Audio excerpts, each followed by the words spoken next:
Bonjour, nous allons découvrir ensemble la géoéconomie de l'Australie. Dans un premier temps, l'organisation du territoire, puis les États, régions administratives, et enfin, quels sont les principaux secteurs d'activité. En termes de territoire et de population, l'Australie, c'est 26 millions d'habitants aujourd'hui sur 7,7 millions de kilomètres carrés, c'est-à-dire la sixième superficie au monde, après la Chine et le Brésil. Or, l'Australie, avec 26 millions d'habitants, ne figure qu'au 56e rang mondial, juste après le Niger, en termes de population.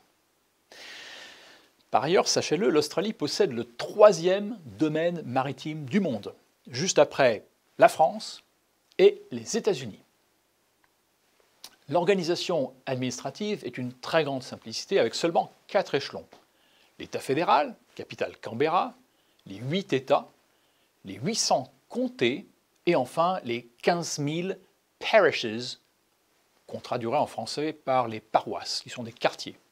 Alors, il peut être pertinent en Australie de se focaliser d'abord sur une grande ville ou un État pour tester son produit, puis étendre progressivement vos affaires. Les principales métropoles sont Sydney, 5,3 millions d'habitants, puis Melbourne, 5 millions, Brisbane, 2,5, Perth, 2 millions, Adelaide, 1,4, Canberra, 460 000, Hobart, 230 et Darwin, 159 000 habitants. Parlons secteur d'activité. L'agriculture représente 3% du PIB et 11% des exportations australiennes.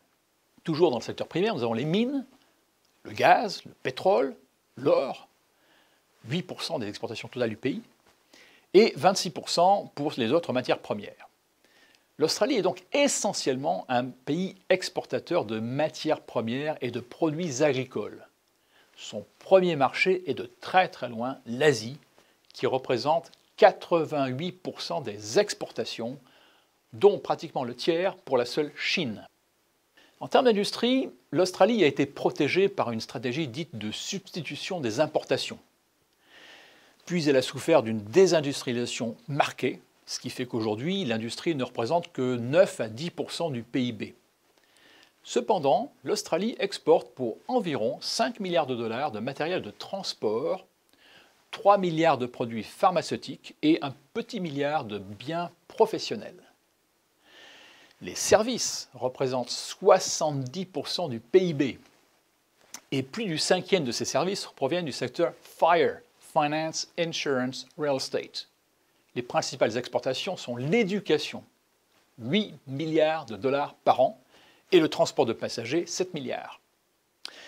L'Australie exporte également pour à peu près 1 milliard de dollars par an de services de banque assurance au total. Donc on l'a vu, l'Australie n'exporte pas grand-chose à part des produits miniers, pétrole, gaz, agriculture. C'est en revanche un important marché à l'importation pour les machines, dont les ordinateurs, 46 milliards de dollars. Le pétrole raffiné, 44 milliards. Les véhicules, 44 également. Machines électriques et informatiques, 37 milliards. Équipements techniques et médicaux, 12 milliards. Produits pharmaceutiques, 12 milliards. Et services informatiques, 10 milliards de dollars.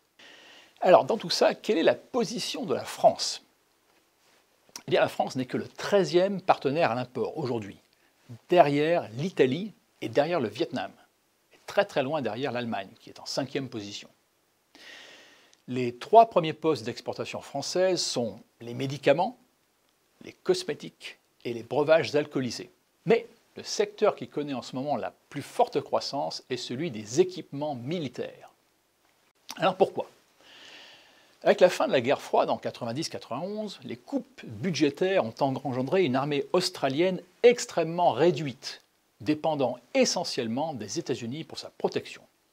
Aujourd'hui, tout a changé.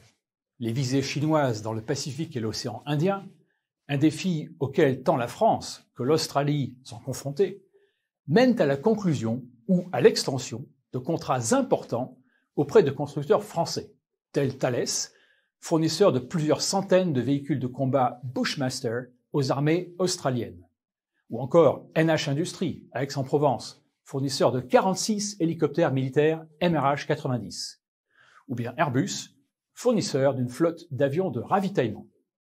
Les défis communs à la France et à l'Australie, une géopolitique en profonde mutation favorise l'implantation de dizaines et de dizaines de sous-traitants français en Australie, notamment dans le domaine de la défense. Le budget alloué par le gouvernement australien à son armée, jadis négligé, est en train de doubler.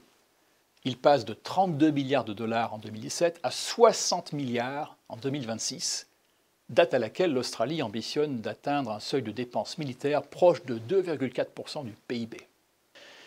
Notre pays, qui dispose d'une marine de guerre présente en Indo-Pacifique, séduit l'Australie dans sa recherche de partenariats de défense. La France et l'Australie, dans leurs livres blancs respectifs, se rejoignent dans l'analyse des relations internationales. Les prouesses techniques réalisées par nos ingénieurs, dans le domaine militaire notamment, engendrent un effet d'entraînement dans l'ensemble des domaines industriels et technologiques. Ceci permet à la France de rééquilibrer ses exportations, jadis dominées par le cognac et les parfums. Nos destins sécuritaires sont intimement liés. Un facteur à ne pas négliger pour un industriel qui souhaiterait remporter des contrats de ce type sont les contreparties au dossier, c'est-à-dire essentiellement la sous-traitance locale. Les Australiens plébiscitent de plus en plus la France pour ses nombreux atouts. La haute technologie française, certes militaire mais aussi civile, est de plus en plus appréciée, grâce notamment à notre réseau de grandes écoles qui forment certains des meilleurs ingénieurs au monde. Le marché australien est par ailleurs très solvable, avec, selon le cabinet Atradius, le taux de paiement de factures business to business en retard le plus faible au monde. C'est-à-dire que votre client australien sera votre client le plus sûr. Enfin, pour ceux qui souhaiteraient vendre sur Internet, les incontournables sont, alors certes Amazon, mais aussi MyDeal, eBay Australia, TradeMe, Kogan, Graze Online, Fishpond et Catch.com.au. Pour conclure, le marché australien redécouvre la France, même si notre rang demeure encore aujourd'hui très loin derrière l'Allemagne, l'Italie ou même le Vietnam.